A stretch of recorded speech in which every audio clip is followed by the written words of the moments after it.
Your sister needs this house more than you do. My father said it while stuffing my clothes into a suitcase I hadn't even taken out of the closet. I stood in the hallway holding the cardboard box I'd brought home from work. My coffee mug, framed certificate, and desk organizer were still inside. 20 minutes earlier, Dad had looked into that box and asked, "You got fired." "I'm no longer working there in the same position," I said. Apparently, that was all he needed to hear. Mom hovered near the stairs. "Anita, you're 31, you're resourceful, you'll figure something out." "Tonight." Dad zipped my suitcase. Then the front door opened. Kayla walked in, saw my office box, and frowned. "What happened?"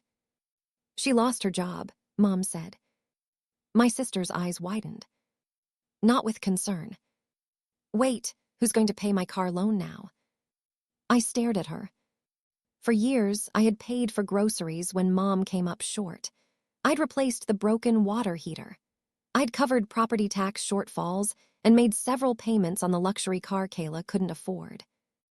And the night they believed I had nothing left, nobody asked if I was okay. Dad dropped my suitcase beside my feet. "You need to be gone tonight." Something inside me went completely still. "All right." Dad blinked. "That's it." I picked up the suitcase. "That's it." Mom followed me toward the door. "Anita, don't make this dramatic. Kayla ended her lease. She needs somewhere stable." "And I do." "You've always managed." There it was. Because I had always rescued everyone else, they assumed I could survive being abandoned too. I carried my belongings to my car without another argument. Before starting the engine, I opened my banking app. The automatic household transfer scheduled for the next morning was still pending. I canceled it. Then I canceled the separate payment I'd scheduled toward Kayla's car. Through the living room window, I could see Dad carrying another box downstairs while Kayla inspected the bedroom she was about to inherit. None of them came outside. I pulled away from the curb and drove several blocks before making a call. A man answered on the second ring. "Ms. Coleman." "Yes, sorry for calling this late." "Not a problem. What do you need?" I looked at the suitcase in my rearview mirror. "Have the beach house open tonight." There was a short pause. "Of course. Are you coming down?" "I'm already on my way." I ended the call and turned toward the coast. My parents believed they had just thrown their unemployed daughter into the street. But if I had nowhere to go, why did someone 50 miles away already have keys waiting for me? The farther I drove from my parents' house, the quieter my phone became. That surprised me. Some part of me had expected Mom to call and say Dad had gone too far. Instead, 20 minutes passed without a word. I knew that silence. My family usually remembered me when something needed paying. It hadn't always been that obvious. When I moved back home several years earlier, Dad had called it temporary. Then the water heater broke. "We'll pay you back," Mom promised when I covered the replacement. They never did. Months later, Dad came up short on the property taxes. Then Kayla bought a car with payments that swallowed more of her paycheck than she expected. 1 or 2 payments, Mom had told me, just until she gets settled. 1 became 3. 3 became routine. Kayla even started joking about it. "Good thing we have Anita, the family emergency fund." Everyone laughed, including me. That was the part I regretted most. My father had developed another habit too. Whenever I mentioned work, he asked the same question. "How much are they paying you now?" Never what I was working on. Never whether I enjoyed it. Just how much. So eventually, I stopped telling them things. They knew I worked in financial operations. They didn't know why company attorneys sometimes called me directly.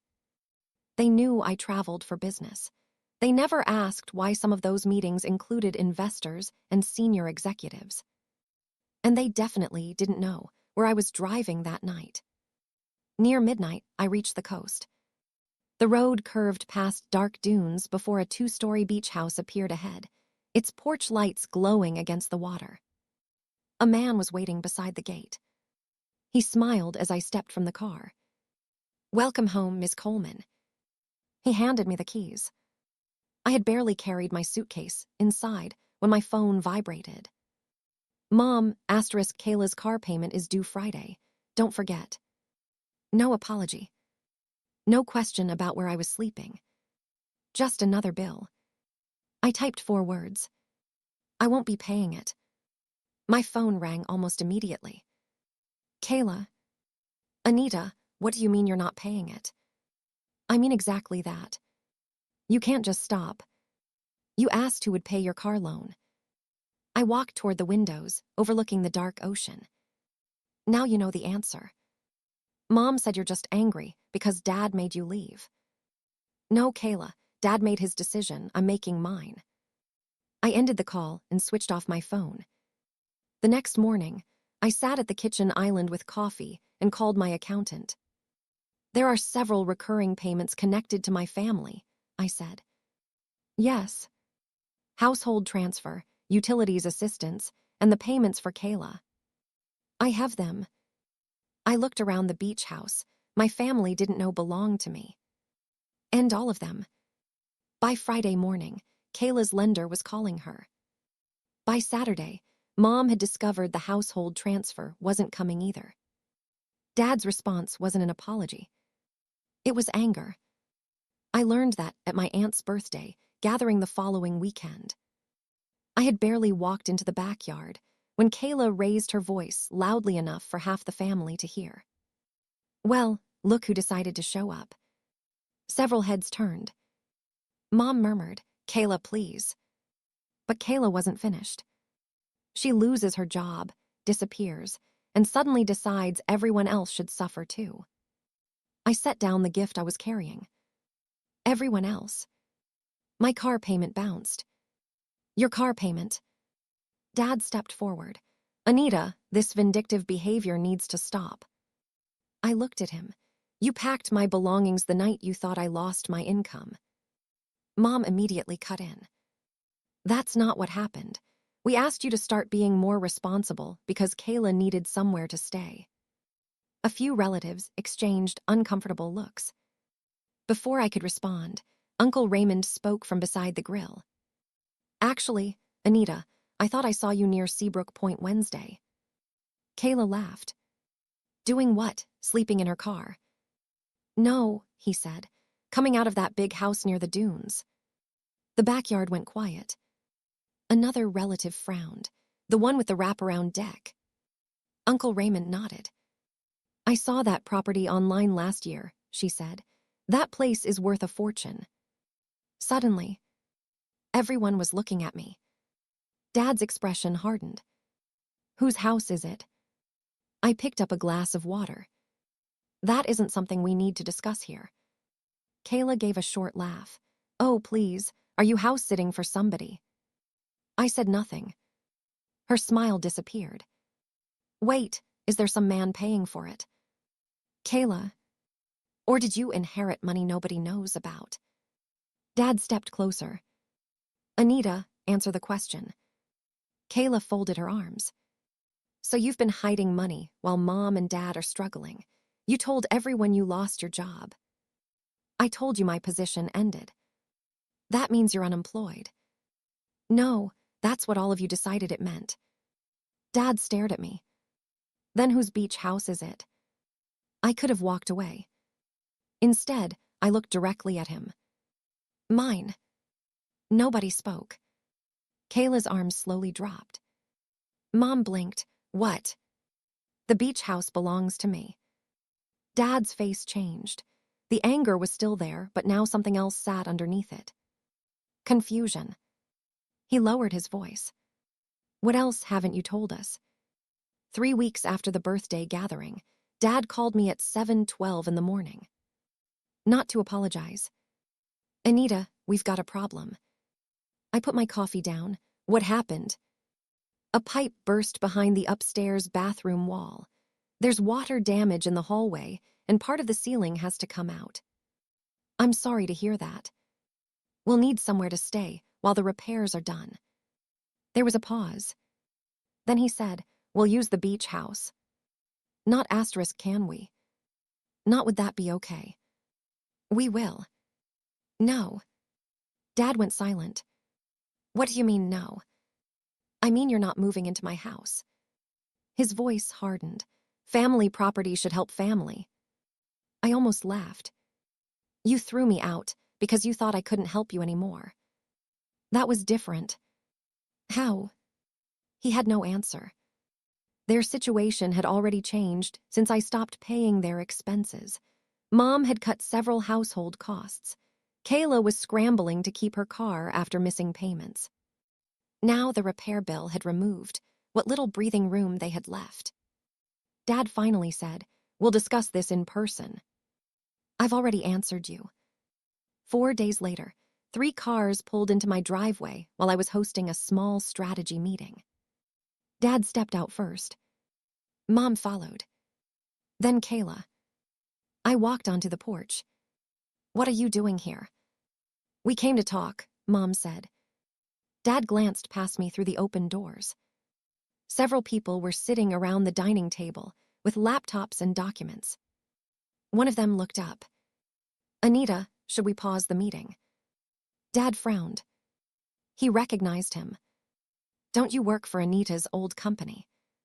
The executive looked confused. Yes.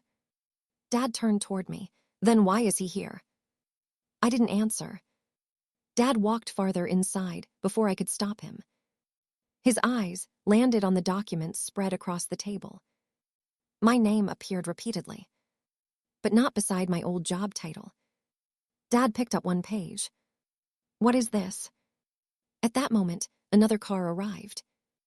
My former boss stepped through the doorway carrying a folder. Morning, Anita. Dad intercepted him. She told us she doesn't work for your company anymore. My former boss glanced at me. That's technically correct. Then what exactly does she do? Before he could answer, our attorney entered behind him. She walked directly to the table, opened a restructuring document, and placed it in front of me. We're ready, she said. We just need the controlling shareholder's signature. Dad froze. Mom stared at the document. Kayla stopped moving entirely. And every unanswered question from the past 18 months suddenly seemed to be sitting on that table. Dad looked from the document to me. Controlling shareholder. Nobody at the table moved. He swallowed. Anita, do you own this company? Yes. Mom lowered herself into the nearest chair. Kayla stared at me as though I'd suddenly become someone she didn't recognize. Dad shook his head. That's impossible, you worked there. I did. I closed the folder in front of me. 18 months ago, the founder decided to retire. He didn't want to sell everything to an outside buyer, so he structured a management buyout with me and a small investment group. My former boss remained silent while I continued. I became the controlling shareholder. Mom whispered, 18 months. Yes. But you were still going to work every day. Because I kept my financial operations position and continued drawing a normal salary. Dad frowned. Why wouldn't you tell your own family? I looked at him. Because every time you thought I had more money, someone found another reason I should give it to them. Kayla looked away. I gestured toward the windows. The beach house came later. I bought it with my savings and distributions from the company. Dad stared toward the ocean before turning back. Then what happened to your job? The restructuring eliminated my salaried position. I'm moving fully into ownership and executive oversight. Mom's mouth parted. So you weren't fired? I told you that night I was no longer working there in the same position. Dad rubbed his forehead. You came home carrying a box. Yes. And you let us believe. I tried to explain. You started packing my clothes. Silence filled the room. Kayla finally stepped forward.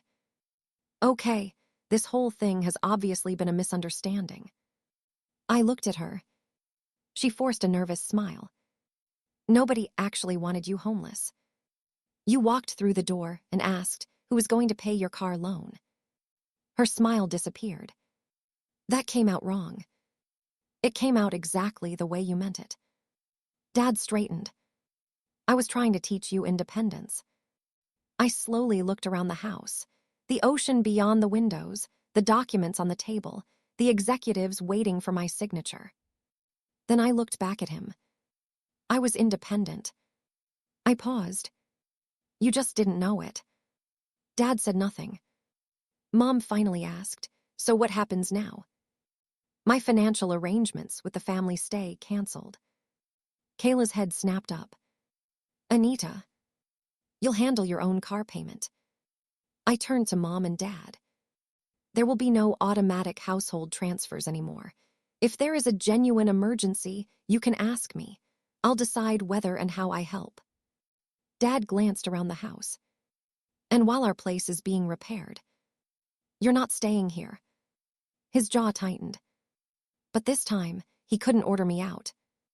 It was my front door. My keys. My decision. They left that afternoon. Kayla eventually traded her luxury car for one she could afford without me. Mom and Dad managed their repair bill, but without my monthly contributions, they had to confront how much of their lifestyle I had been quietly supporting. Within several months, they sold the oversized house and moved somewhere smaller. The extended family learned the truth too. Not because I launched some campaign against my parents. People simply started asking questions after that birthday gathering. Eventually, they understood that the supposedly dependent daughter living with her parents had been paying groceries, repairs, household shortfalls, and her sister's debts. Dad stopped telling relatives that he had been supporting me. He couldn't make that story work anymore. I never cut my family completely out of my life. Mom still called. Dad did too, although our conversations became shorter. Kayla learned that, when a payment was due, the person responsible for it was Kayla. And something changed in me as well. For years, I had confused being needed with being loved. Every bill I paid had felt like another reason my family would keep a place for me. But the night I carried that cardboard box through their front door, I discovered exactly how quickly that place disappeared when they thought the money had disappeared with it. So I stopped buying my place in anyone's life. The beach house became my primary home.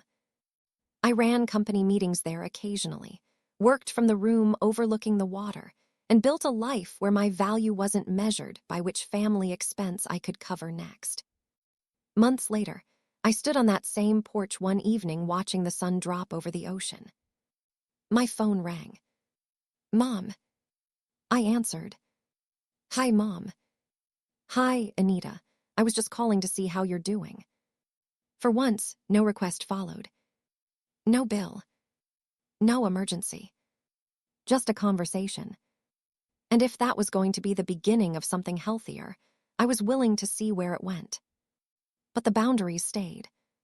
Because the night I lost my job, my parents thought they were throwing out a burden, only to discover they had thrown away the person who had been carrying